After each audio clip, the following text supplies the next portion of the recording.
Sheela's 5 stars kitchen. இன்னைக்கு நம்ம கிச்சனில் என்ன பார்க்க போகிறோன்னா மட்டன் சுக்கா பார்க்க போகிறோம். அது எப்படி செய்யலாம், நல்ல டேஸ்ட்டாக எப்படி செய்யலான்றதை நான் சொல்லி கொடுக்குறேன். அதுக்கு முன்னாடி என்னோட சேனலை சப்ஸ்கிரைப் பண்ணி வச்சுக்கோங்க. கூடவே இருக்கிற பெல் ஐக்கானே அழுத்திக்கோங்க. மட்டன் சுக்கா பண்ணுறதுக்கு ஒரு 1/2 கிலோ மட்டன் எடுத்திருக்கேன். 1/2 கிலோவுக்கு கொஞ்சம் அதிகமாகவே இருக்கும். இது போன்லெஸ்ஸாக எடுத்திருக்கேன். இதில் எலும்பு இல்லை. குழம்புக்கு தான் எலும்போட போடணும். வறுக்கிறதுக்கு எலும்பு இல்லாத மட்டன் எடுத்துக்கிட்டிங்கன்னா ரொம்ப டேஸ்ட்டாக இருக்கும். பசங்கள்லாம் சாப்பிடும்போது ஈஸியாக சாப்பிட்றதுக்கு நல்லாயிருக்கும். எலும்பு இல்லாமல் சின்ன பசங்கள்லாம் சாப்பிட்றதுக்கும் நல்லாயிருக்கும். மட்டன் எப்படி சூஸ் பண்ணணும், எப்படி வாங்கணும் அப்படின்னா, இது வந்து எல்லாம் குட்டியாக வாங்கக்கூடாது. ரொம்ப குட்டி ஆடாக இருந்துச்சுனாக்கா சவ்வு மாதிரி ஆகிடும். நம்ம சாப்பிட்றப்ப குழம்பு வச்சோன்னா இந்த வறுக்கிறப்ப நம்மளுக்கு சவ்வு மாதிரி இருக்கும், நல்லா இருக்காது சாப்பிட்றதுக்கு. அது மாதிரி முத்துன ஆடாவும் வாங்கக்கூடாது. ஒரே சக்கையாக இருக்கும், ஒரு ஸ்மெல் கூட அடிக்கும். அது முத்துன ஆடு இல்லைங்களா, அதனால் அப்படி இருக்கும். நடுத்தரமான ஆடாக பார்த்து வாங்கி இந்த மாதிரி பீஸ் போட்டு எடுத்து வச்சுக்கணும்.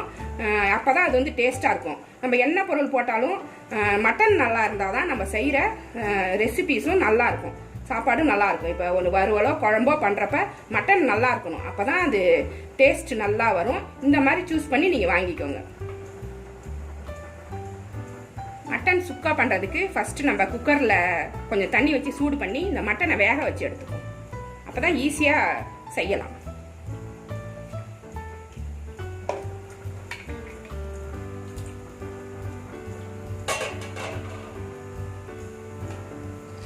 ஒரு 1/2 ஸ்பூன் உப்பு போட்டுக்கலாம். வறுக்கும்போது கொஞ்சம் உப்பு போடுவோம், அதனால் இப்போ கொஞ்சமாக போட்டுக்கோங்க. இந்த கறியில் ஏறினா தான் அந்த கறி வந்து டேஸ்ட்டாக இருக்கும்.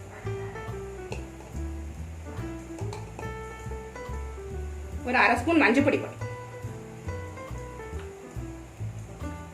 இதை நல்லா கலந்து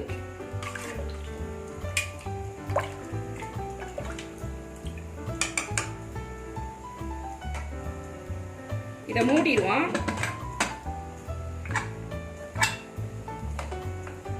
மூடி 10 விசில் வரணும். என்னோட குக்கரில் 10 விசில் வரணும்.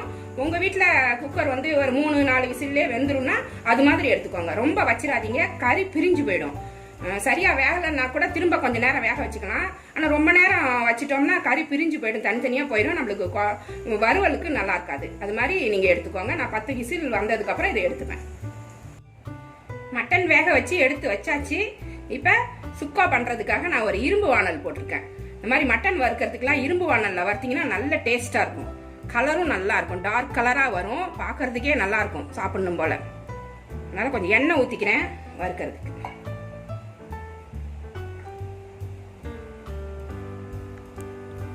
எண்ணெய் சூடாயிருச்சு. தாளிக்கிறதுக்கு பிரிஞ்சி இலை, சோம்பு, பட்டை, கிராம்பு, ஏலக்காய் எல்லாமே எடுத்திருக்கேன். 4 ஏலக்காய், 4 கிராம்பு, பட்டை கொஞ்சம் எடுத்திருக்கேன், சோம்பு 1 ஸ்பூன் எடுத்திருக்கேன். அப்போ தான் நல்லா வாசமாக இருக்கும். கொஞ்சமாக போட்டிங்கன்னாக்கா வாசனை சரியாக வராது. கறிக்கெல்லாம் நிறைய வாசனையாக இந்த மாதிரி பட்டை கிராம்பு போட்டால் தான் அந்த கறியோட ஸ்மெல்லாம் போய் நல்ல வாசனையாக இருக்கும். இதில் போட்டு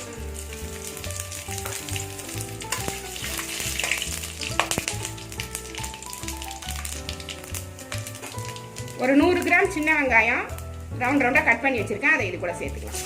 நிறைய வெங்காயம் போட வேண்டாம், அப்புறம் சாந்து அதிகமாகிடும். சுக்காவுக்கு வந்து நிறைய சாந்து இருக்கக்கூடாது, தனித்தனி கறியாக இருக்கணும். அது கூட போய் இந்த குழம்பு மாதிரி நிறைய ஒட்டக்கூடாது. அதனால் கொஞ்சமாக வெங்காயம், தக்காளி எல்லாமே கொஞ்சம் கொஞ்சம் போட்டுக்கிட்டிங்கன்னா தான் உங்களுக்கு வந்து சாந்து கம்மியாக இருக்கும். அது சேர்வன்னு சொல்லுவாங்க, அது கம்மியாக இருக்கும்.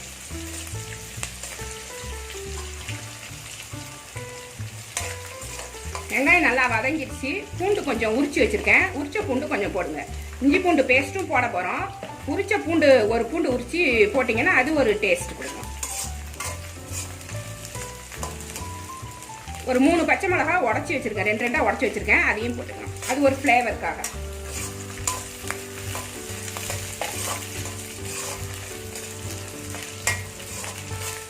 ரெண்டு தக்காளி சின்ன சின்னதாக கட் பண்ணி வச்சுருக்கேன். அது போதும், இல்லைனாக்கா அந்த கிரேவி அதிகமாகிடும். சாந்து அதிகமாகிடுச்சுனாக்கா சுக்கா நல்லா இருக்காது.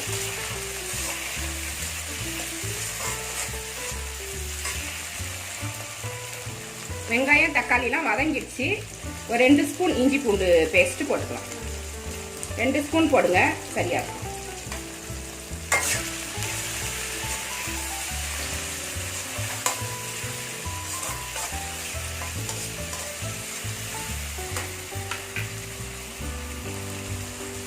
இதுக்கு சேர்க்க வேண்டிய மசாலாவெல்லாம் சேர்த்துடலாம்.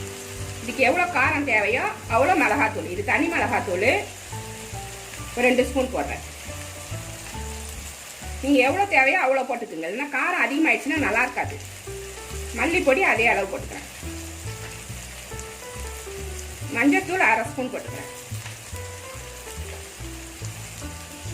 கரம் மசாலா பொடி 1 ஸ்பூன் போட்டுக்கிறேன்.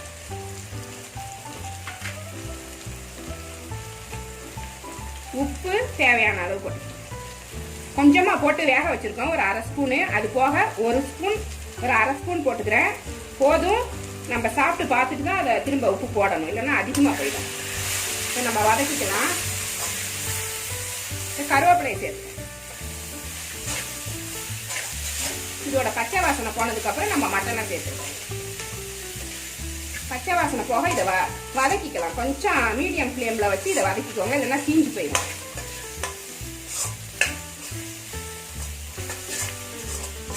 நிறைய மிளகாத்தூள், வெங்காயம், தக்காளின்ட்டு நிறைய போட்டுக்கிட்டே இருந்தோம்னா இந்த சாந்து வந்து அதிகமாயிடும். மட்டனில் சாந்து அதிகமாயிடுச்சுன்னா அது சுக்கா மாதிரி இருக்காது, கிரேவி மாதிரி ஆயிடும், வறுத்த கறி மாதிரி இருக்காது. அதனால கொஞ்சம் கொஞ்சம் கம்மியாக போட்டுக்கணும்.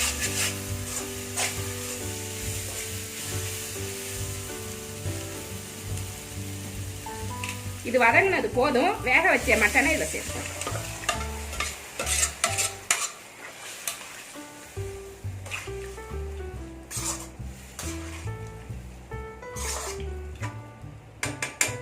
இது தண்ணி ஃபுல்லாக சுண்டணும். அப்புறம் தான் அடுத்தது என்னென்ன போடணும் அப்படின்றத நம்ம பார்க்கலாம். நல்லா தண்ணி சுண்டி வருது. இனிமே இதை மூட வேண்டாம். மூடுனீங்கன்னாக்கா அந்த தண்ணி வந்து சீக்கிரமா சுண்டாது. திறந்து வச்சாதான் இது நீர் வந்து ஆவியா போயிட்டு டக்குன்னு சுண்டி வரும். அது அப்படி திறந்த மாதிரியே வேகட்டும். கொஞ்சம் பக்கத்துல இருந்து பார்த்துக்கோங்க. கறி வந்து இந்த மாதிரி சுண்டி வரணும். பார்த்தீங்கன்னாலே தெரியும், தண்ணியே இல்லை, இந்த மாதிரி சுண்டி வரணும். இந்த மாதிரி இரும்பு வானல்ல வறுத்தீங்கன்னா தான் இந்த கலர் நல்லா அட்ராக்டிவ் கலர் பாருங்க, நல்லா இருக்கும். சாப்பிட்றதுக்கும் அவ்வளோ டேஸ்டாக இருக்கும். இரும்பு வானல்ல செஞ்சீங்கன்னா இந்த மாதிரி இருக்கணும். நிறைய பூண்டு இந்த மாதிரி உரிச்சு போட்டுக்கோங்க. பார்த்தீங்கன்னா தெரியும், பூண்டு அப்பப்போ வரும். ஒரு 2 கறி எடுக்கும்போது ஒரு 4 பூண்டாச்சும் வரும்.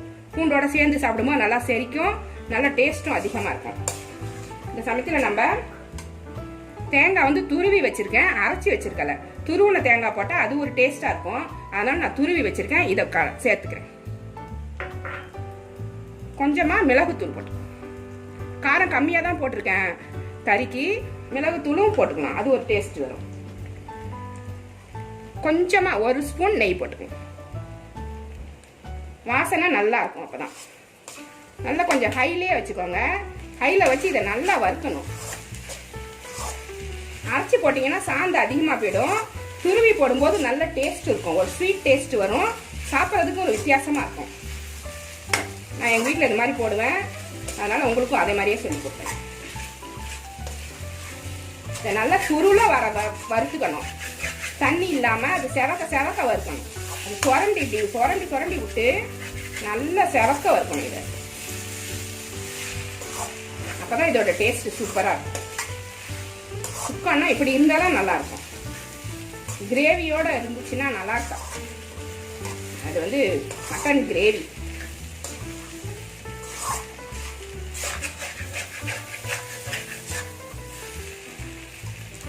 கொஞ்சமா முந்திரி பருப்பு எடுத்து வச்சிருக்கேன், அதையும்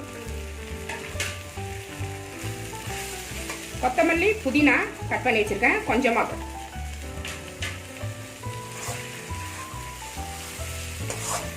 எல்லாத்தையும் போட்டு நல்லா கலந்து. இந்த வானல்ல அது போய் ஒட்டும், அதனால தான் அதை சுரண்ட சொன்னேன். சுரண்டி தேய்க்கிறப்ப அது தேய்ச்ச மாதிரி அதை சுரண்டி எடுக்கிறப்ப நல்லா செவந்து வரும். அது தீயல செவக்கிறது, அதுதான் டேஸ்ட் கொடுக்கும்.